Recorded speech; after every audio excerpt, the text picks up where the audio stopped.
आज की जो किताबें आप देखें, आपको कहते हैं ना वो चलती फिरती टाइप किताबें बहुत सारी होंगी, पॉपुलर तो हो जाती है। मेरी किताब की बुराई कर रही हैं अच्छा आप। नहीं सॉरी, ऐसा नहीं, कुछ नहीं, भी नहीं नहीं आप तो सवाल पूछें आप। नहीं, सवाल ये है कि आज के कई जो यंग राइटर्स हैं उनमें मैंने देखा कि वो पॉपुलर तो हो जाती है बहुत सारी, मैं नाम नहीं लेना चाहूंगी उनका, एक आध का जो कुछ ज्यादा आप ही ले दें, वो popular मेरे हो भी गए। दुश्मन है, कोई दिक्कत नहीं है। तो वो पॉपुलर तो हो जाती हैं, लेकिन इंसान को ना वो अधर में छोड़ के चली जाती है। किताब तो खत्म हो जाती है, लेकिन ना वो कोई मैसेज दे पाती है, ना कोई एक सार कोई सॉल्यूशन नहीं रहता, वो अधर में रहता है इंसान। लेकिन ये भी थोड़ी जाती है ना राइटर या किताबों पे कि वो मैसेज दें, है ना? क्योंकि देखिए दुनिया में मतलब प्रेमचंद की सारी लिखाई की ट्रेजेडी क्या है कि आज भी भारत का बहुत सारा हिस्सा वैसा ही है जैसा उनके टाइम पे था। इससे ही पता चलता है ना, लिख के कोई दुनिया नहीं बदलती। हम लोग कोई दुनिया बदलने वाला काम कभी नहीं, कोई राइटर नहीं कर सकता। बहुत कम हिस्से को हम लोग इंडिविजुअल अटैक कर सकते हैं। किताबों की जो दुनिया में सबसे अच्छी बात है कि किताबें इकलौती चीज़ है जो इंडिविजुअल कंजम्पशन के लिए है, वो मास मीडिया के कंजम्पशन के लिए वैसे नहीं है कि एक साथ 50 लोग पढ़ रहे हो, है ना? हमेशा इंडिविजुअल इम्पैक्ट करती हैं, जिसको करती हैं वो अपनी दुनिया आसपास की बदल लेता है। दूसरी बात ये कि जो मैसेज वाला ना थोड़ा सा जाती है वो, क्योंकि हम लोग इतना हाई मॉरल ग्राउंड लेके राइटर को नहीं देख सकते ना। दुनिया में बाकी चीज़ें जैसे बदली हैं, जैसे अब पहले जैसे नेता भी नहीं होते, पहले जैसे अब रिपोर्टर भी नहीं होते, पहले जैसे अब जर्नलिस्ट भी नहीं होते, अब वो सारी बातें अब देखिए वो फिर ब्लेम गेम हो जाता है, इसलिए इसमें मैं सिर्फ इतना कहना चाहूंगी कि देखिए, एक तो इंसान बहुत कम, आज के समय में बहुत कम वक्त निकाल के पढ़ता है, तो पढ़ता है तो मुझे लगता है थोड़ी सी रिस्पॉन्सिबिलिटी बनती है कि कुछ अच्छा ही बता दिया जाए। अगर हम अच्छा बताएंगे तो वो रुकेगा ही नहीं, उसको पढ़ना ही वही है जो हम लोग दे रहे हैं, और हम लोग ऐसा फिर वही आज के समय में परोसा जाता है जो बिक रहा है। नहीं, देखिए इसमें क्या है ना, ये बात थोड़ी सी बायस्ड है कि उसमें कोई ऐसा मैसेज नहीं होता। जैसे मुसाफिर कैफे जो मैं अपनी किताब का मेरे को सही से पता है कि उसमें एक ऐसी लड़की की कहानी थी जिसको शादी से फोबिया था, वो शादी नहीं करना चाहती थी। अब ऐसी बहुत सारी लड़कियां, यहाँ पे बहुत सारी लड़कियां, मैं हाथ उठवा के पूछ लेता हूँ कितने लोग शादी नहीं करना चाहते? कोई ऐसा है यहाँ पे? कि कई लोगों को लगता है कि हम क्यों करें शादी, ऐसे बहुत सारे लोग होते हैं ना उसमें कि नहीं करते।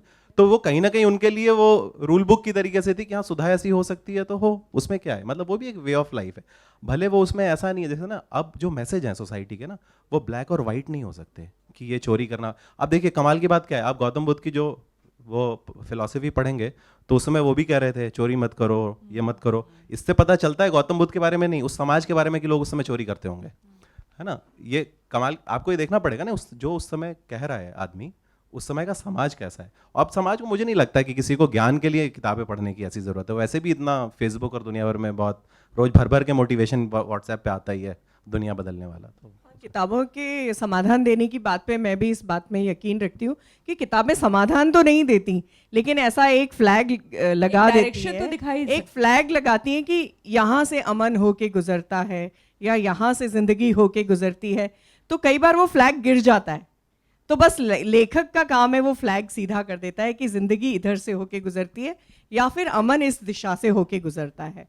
बस लेखक का इतना ही काम है। जिस लेखक ने समाधान दिया वो लेखक उसी दिन समाप्त हो जाता है। एक चीज़ मैं ऐड करूँगा इसमें, जैसे एक एग्जाम्पल से मैं समझाता हूँ बात कि एक कोई खबर आती है अखबार में कि कल एक फलाने बैंक में चोरी हुई और जो चोर है वो कुछ 5 लाख रुपए के साथ पकड़ा गया। ये खबर है, जर्नलिस्ट या रिपोर्टर इसको ऐसे देखेगा कि भाई ये कोई वारदात हुई थी, उसको रिपोर्ट करो। कोई जज इस इवेंट को ऐसे देखेगा कि भाई इसने 5 लाख रुपए की चोरी की, इसको इतने महीने की जेल हो जाए। कोई पुलिस वाला ऐसे देखेगा इस पर कौन कौन सी दफ़ा लगनी चाहिए। कोई उस पर जो समाज के जो एक्सट्रीम चाहे वो पंडित जी हों या मौलवी जी हों, वो लोग इसको देखेंगे कि भाई चोरी करना पाप है, उनकी किताबों में ऐसा लिखा है। लेकिन एक लेखक ही आपको ये बता सकता है कि जिस आदमी ने चोरी की उसके बच्चे के दिल में छेद था, वो अपनी ज़मीन और अपना घर बेच चुका था, वो बैंक में लोन मांगने गया और बैंक वाले ने लोन नहीं दिया, और जब बैंक वाले ने लोन नहीं दिया तो थक हार के उसको ये एक्सट्रीम स्टेप उठाना पड़ा, और जब वो बैंक में चोरी करते हुए पकड़ा गया तो उधर वो बच्चा हॉस्पिटल में वेट करते रहे, उसके बीवी बच्चे, उनको पता नहीं चला कि उसका पति। अब उस चोर को इस पर्सपेक्टिव से आप देखेंगे तो राइटर का काम क्या है कि उस चोर से आपकी दोस्ती करा दे, फिर आप उसको जज ना करें कि यार ये तो इसको 5 महीने की जेल हुई थी, इसने तो 5 लाख रुपए चुराए थे। हम लोग का काम केवल इतना है कि हम बता दें कि ये दुनिया है, बाकी जज आप करो। अगर किताब पढ़ के समझ आती है तो ठीक, नहीं तो बिना समझ के भी इस दुनिया में लोग जी रहे हैं और जीते रहेंगे। एग्जैक्टली ऐसे ही टॉल्स्टॉय ने कोशिश की थी कि आना कारेनिना को वो एक चरित्रहीन स्त्री बता के और उसकी जिंदगी का जो अंत है वो दर्शकों के सामने रखें, ताकि उस जमाने का जो विक्टोरियन समाज था वो आना कारेनिना से सबक ले सके। लेकिन क्या हुआ, आना टॉल्स्टॉय के हाथ से निकल गई। आना ने अपना जीवन जिया और आना अपने आप में अमर हो गई। और वो जो संदेश देने के लिए टॉल्स्टॉय ने कोशिश की थी, अंत में टॉल्स्टॉय खुद मानते हैं, अंत में वो लिखते भी हैं और अंत में लेविन के स्वरूप में वो अपने भीतर आना कारेनिना को महसूस करते हैं।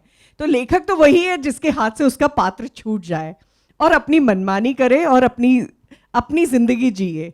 तो अक्सर मेरे साथ भी ऐसा होता है कि जब मैं एक पात्र गढ़ रही होती हूँ, वो अपनी मनमानी करके अपनी मनोविज्ञान के साथ अपना जस्टिफिकेशन ढूंढते हुए अपनी ज़िंदगी जीना पसंद करता है। तो हम लेखकों के साथ ऐसे बहुत सारे नेचुरल मिरेकल्स होते हैं जो कि सदियों से होते आए हैं। तो इसलिए ये तय है कि पात्र के साथ जजमेंटल नहीं हो सकते। जैसे कि अभी दिव्य प्रकाश ने कहा कि चोर, उसकी परिस्थितियाँ, उसका मनोविज्ञान आपको कहाँ ले जाता है, उससे दोस्ती कराता है। तो बिल्कुल एग्जैक्टली लेखक का काम है कि पात्र कितना ही बड़ा खलनायक क्यों ना हो, उसका मनोविज्ञान आपके सामने विश्लेषित करके वो उससे आपकी दोस्ती कराए।